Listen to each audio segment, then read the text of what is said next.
Hi, if you're new around here, we are Irvin and Karen, and in this channel we document our travels around the UK and Europe in our motorhome Nessie. The Nessie is a tag-axle Cartago sheep sea-line motorhome and offers us an abundance of space inside and all of the comforts that a luxury motorhome has to offer. In recent years we've travelled around Scotland and Europe in Nessie, and we would like to share some of the footage taken on those trips to hopefully give you some inspiration if you're thinking of taking that type of trip yourself. We recently travelled not too far from home and visited the Loch, Lomond and Trossachs National Park, and we stayed at Loch campsite, which is situated right on the banks of Loch Lomond, and it lives up to its name of being the Bonnie Banks. Absolutely, it's beautiful there. We also travelled to Glen to mainly see the beautiful autumn colours, and while there we walked part of the African Tailway, which was fabulous. Yeah. The area around Glencoe and Fort William is one of our favourites, and the campsites at Invercoe and Bunree offer plenty to do for the enthusiastic motorhomer. From here you can view the stunning Buccleuch of Moor and the Three Sisters of Glencoe while soaking up the beauty of the surrounding area.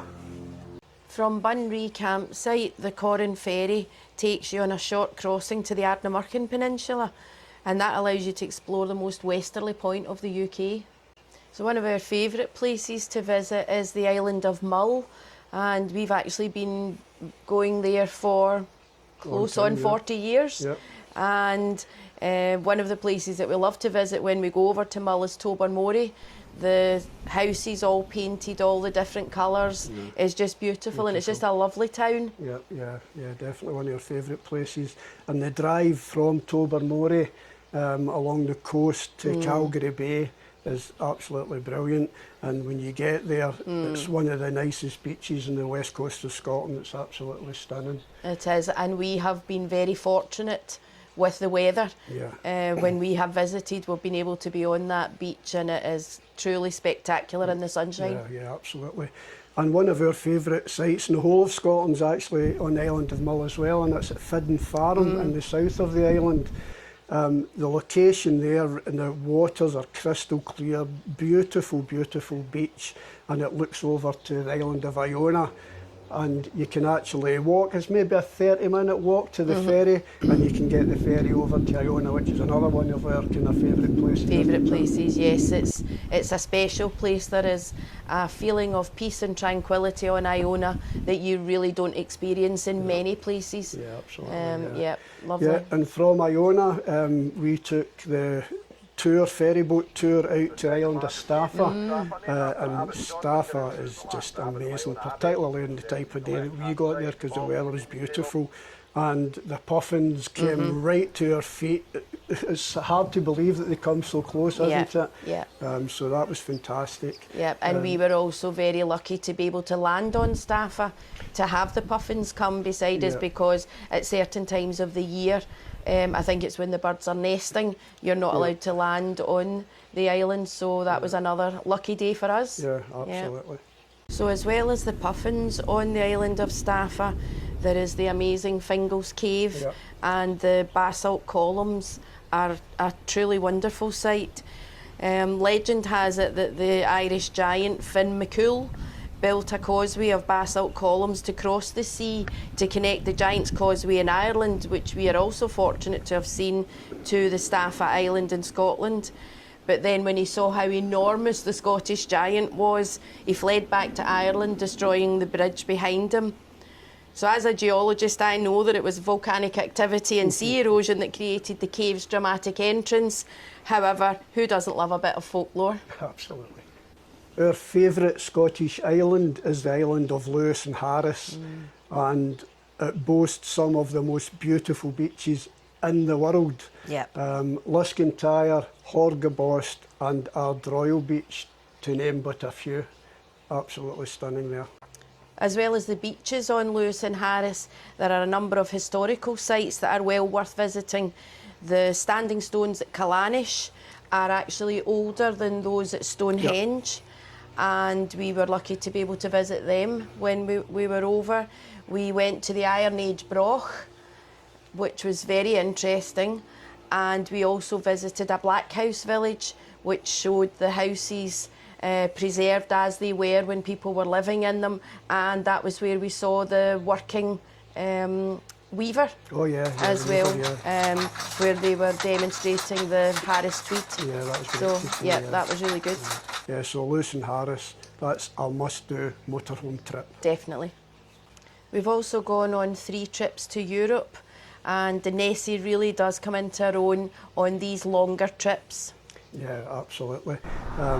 We drove down the west coast of France to the beautiful Ile de Ré, small island off the west coast, and we visited La Flotte, which is a really nice, picturesque little village, kind of sea town, and we walked its beautiful coastal path, and were just mesmerised and enchanted by the quaint little village streets and stuff like that. It was fabulous. Yep. At La Rochelle, we toured the 3 castles and enjoyed the many bars and restaurants it had to offer. And the medieval village of the Dordogne really impressed us with their ancient history and the stunning chateau. We really enjoyed our walks along the banks of the Dordogne River while watching the kayakers having fun on the water. Yeah. Lake Annecy has to be on your list as it's a fantastic motorhome destination. The scenery around the area is just breathtaking. We watched the paragliders over the lake, took the ferry into the old town of Annecy, where we found some fantastic bars and restaurants, and then visited the old church, which is well worth a visit. We thought that Lake Annecy would be hard to beat, but this was actually achieved when we went to Chamonix. We stayed at the Mer de Glace campsite, which was situated right in the heart of the Alps, and it was an absolutely stunning location. It was, and from there we took the cable car to the Aiguille de Midi, and at the top we had a spectacular view of the Alps all the way to Switzerland and Italy. Yeah, it was absolutely beautiful up there. And from Chamonix you can also actually go inside a glacier. Yeah. So we took the train to the glacier location, and it was like a wonderful experience to actually walk and be right inside the glacier, so that was fantastic. It was. So last year we travelled to the Picos de Europa in the north of Spain, and one of the places we visited on that trip was the coastal town of San Sebastian. Yeah. And it was a stunning place to visit. We walked along the promenade with the famous white fencing along, or railings along the promenade, and then we sampled some pinchos in the many pinchos bars, and San Sebastian is well known for its food, and I would say it definitely lived up to the expectations. Yeah, sure, but many people had told us that San Sebastian's the food capital of Spain, and I think we would have to agree with that, wouldn't we? Yeah. Yeah. So we then moved on from there to Riaño, still in the Picos de Europa National Park, and the views from Riaño were just stunning, weren't they? Absolutely. Yeah, it was beautiful there. We stayed in a campsite that looked right over the lake, which is beautiful, and the old town or city of Riaño's actually Submerged under the lake. Under the lake, so you could view right over from the campsite. Yeah. And a short walk from our campsite took us to a swing with the most amazing backdrop. So Cam had a wee shot on the swing, and we got some nice photographs up there. But yeah, Riaño was absolutely fantastic. It was. Our next stop was Potes, where we stayed at Camping La Viorna. The site there was a short walk from the town, where we visited a beautiful old cathedral, and we enjoyed a relaxing afternoon just strolling around the pretty little streets. Yeah, it was beautiful, yeah. From Potes, we took an organised tour to the Carres Gorge, and there we walked to Ruta del Carres, which was absolutely fantastic, wasn't it? It was absolutely stunning. Quite scary at parts, but it was stunning. Yeah, some steep drops, so yeah, you need make sure you've got decent footwear and stuff like that. A wee bit scary at bits, but definitely well worth it. So it's a 12k walk from Cayenne to Poncebos, and we get dropped off, did the 12k walk, and get picked up at the other side to be taken back to the campsite. Yeah. Our latest trip took us to a place we had always wanted to visit, which was Lauterbrunnen in the Jungfrau region of the Swiss Alps. Yeah, it's absolutely beautiful there. And our pitch at Camping Jungfrau was in a spectacular location with a stunning alpine view right beside the free-falling Stubach Falls. From here we visited the car-free town of Murren, where we watched the paragliders sail past the majestic mountain backdrop. It was absolutely stunning, wasn't it? It was. So we travelled around using many modes of transport when we were in the Jungfrau region, but one of the most memorable was our ride from Wengen to Mannlichen, where we rode on the roof of the cable car, and it was called the Royal Ride, and that really was an experience.